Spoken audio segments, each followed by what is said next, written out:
Steve Poland here, and I have several breeding groups of African cichlids.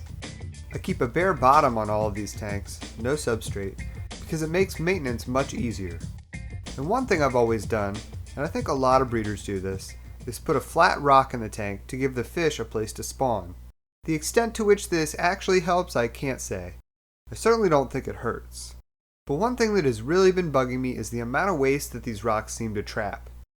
So this is one of my breeder tanks, a group of sunshine peacocks, and looking at this tank it obviously needs to be cleaned, but it's not terrible. Watch what happens when I move the rock though. Yikes. And that's only a few days worth of buildup. So I decided to try something that I saw a while back. There's a breeder named Datz Cichlids, and I'll link to his website in the description.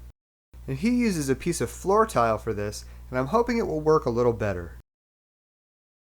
I had a few spare 12 by 12 tiles laying around, so I figured I would just use those.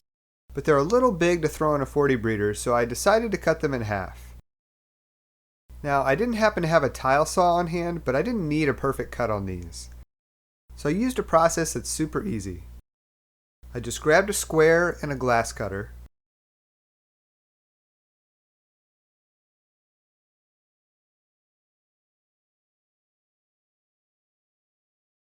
and I scored the tile right down the middle.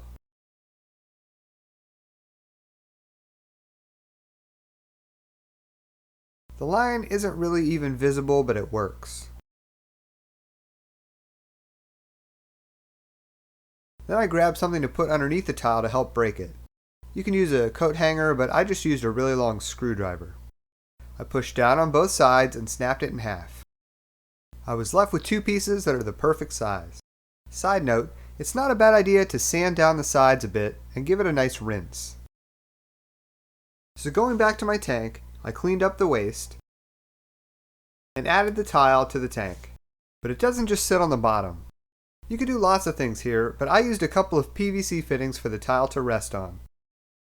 This ends up serving two purposes. It keeps the tile up off the bottom of the tank, and it also gives the fish two additional hiding spots.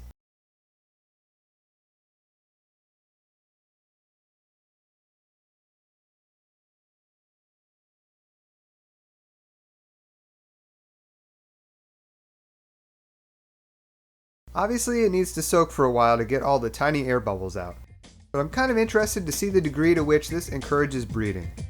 So I'll be sure to keep you posted on that. Be sure to subscribe so that you don't miss it, and as always, let me know what you think about this video down in the comments. Until next time, have a good one everybody.